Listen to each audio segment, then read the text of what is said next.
নামাজি হয়ে কুরবানি দেবেন, কোন বেনামাজির সাথে ভাগে কুরবানি দেবেন না।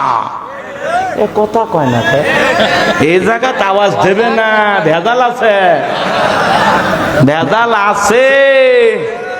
এই ওয়াজ করে আমার ইমামতি চলে গেছে, এই ওয়াজ করে জুমা থেকে বের হতে দেরি, ইমামতি যাতে দেরি হয়নি। হুজুর কেন বললো বেনামাজির সাথে কুরবানি দেবেন না, এই কথা কেন বলছে? এই হুজুরের পিছে নামাজি পড়বো না, আমরা বেনামাজি একদল হয়ে কুরবানি দেব, হুজুরের থেকে জব করে নেব না। কথা বলছেননি? এরকম বেনামাজির পাওয়ার আছে না নাই? মসজিদে এক ওয়াক্ত নামাজে আসে না, মাঝে মাঝে জুমায় আসে, মানে ভূমিকম্প ঠেলে ফেলে দে, আছে না? আল্লাহ হেদায়েত দান করুক, জোরে বলেন আমিন। তাহলে 2 নাম্বার কি কথা ক্লিয়ার? ওয়ানহার, কুরবানি হবে কার জন্য? আল্লাহর খুশির জন্য কুরবানি দেব তো ইনশাআল্লাহ। 3 নাম্বার আয়াত, ইন্না শানিয়া কাহুয়াল আবতার।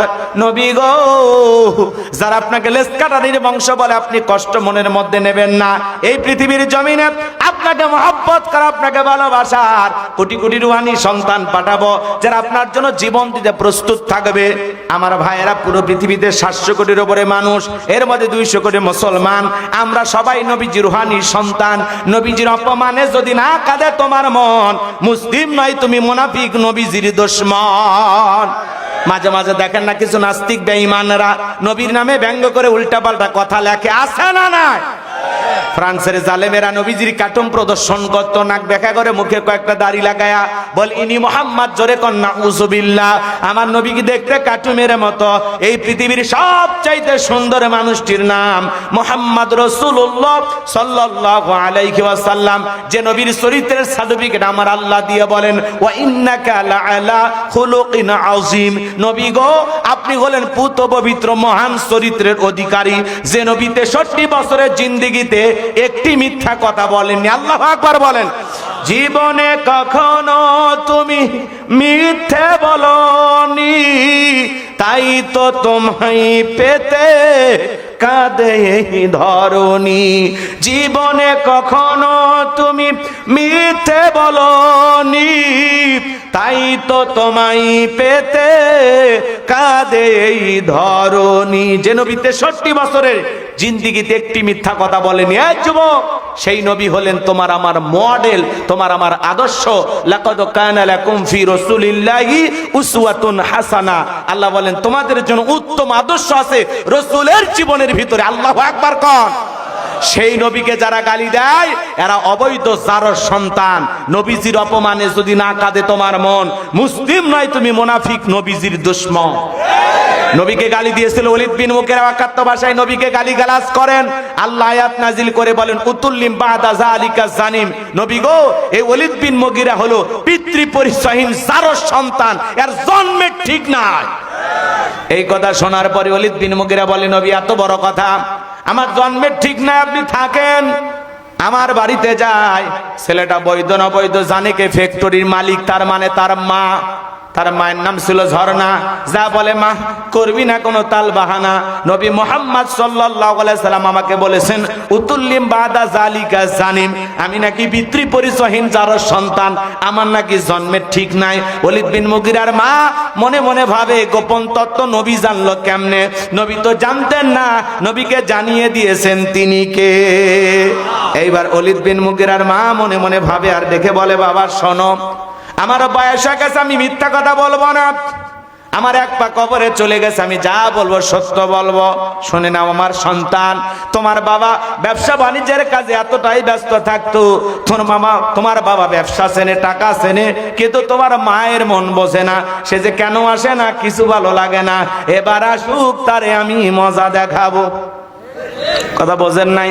এলাকার কিছু ভাইয়েরা দেখবেন যখন বিদেশে যায়, কিছু দুষ্ট দেবর আছে, সুযোগ পাইলেই ভাবির দুয়ারে যা স্লোগান দেয়, ভাবি ভাইয়া তোমার বর, আমি যে দেবর, ভেবে দেখো ভাবি কার কত দাবি, ভাই গেছে মালয়েশিয়ায়, আমি তো দেশে আসি। কথা কয় না কে? চান্স পাইলে বলে, ভাবি আপনার যে চেহারা দেখে মনে হয় না আপনি 2 বাচ্চার মা। এই বদমাইশ। বিয়ে না হইলে ভাবি ডাকলি কারে? কথা কর না কে?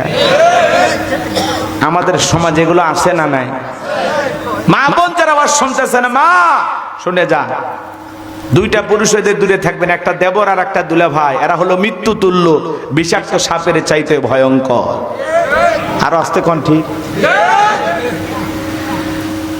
মা বোন যারা শুনতেছেন, মা শুনে নেন, আল্লাহর ভয় যদি আপনার অন্তরে থাকে, কোন দেবর যদি আপনার কাছে যে এরকম উল্টাপাল্টা কথা বলে, তখন তারে বলেন কুল্লিল মুমিনিনা ইয়াগুদ্দুনা মিন আবসারিহিম। আল্লাহ বলেছেন মুমিন পুরুষের দৃষ্টি থাকবে নিচের দিকে, আমাকে দেখার অধিকার তোর ভাইয়ের আছে, তোর জন্য আমাকে দেখা জায়েজ নাই। কথা বলে না কেন? আজকে দেবরের সামনে ভাবি যায়, দুলাভাইয়ের সামনে শালি আসে, ওপেন পর্দা নাই, ছোট ভাইয়ের বউ বড় ভাই দেখে, বড় ভাইয়ের বউ ছোট ভাই দেখে, একজন আর একজনের বউ দেখে আন্দাজ করে আমার যে আমার ভাইয়েরটাই ভালো। কথা কন না কে? পর্দা নাই, আল্লাহর এই ফরজ পর্দাকে লঙ্ঘন করেছে। এজন্য ভাতিজি হইয়া চাচার বাড়িতে বিবাহের দাবি। শুনেছেন না ঘটনা চাচা? আজকে এই মোবাইল আইসা আমাদের পাপ কমছে না বাড়ছে? মোবাইলের ওজন কম, কিন্তু মোবাইলের মাধ্যমে পাপের ওজনটা অনেক বেশি। নারী পুরুষ সব মোবাইলের পাগল। তরুণ তরুণী, যুবক যুবতী রাতের আধারে জানালা দরজা লাগাই একা একা কম্বলের ভিতরে সেই ভিডিও। কথা কন না কে? আছে না নাই? পোলাপান সব নষ্ট হয়ে গেছে, অনলাইনে জুয়া খেলে, ফ্রি ফায়ার, পাবজি বাবজি, উল্টা পাল্টা গেম খেলে মাথা নষ্ট। পোলাপান আছে না না? পাথরটাকে আমার আল্লাহ তোলার মতো নরম বানিয়ে দিয়েছেন, বলুন সুবহানাল্লাহ।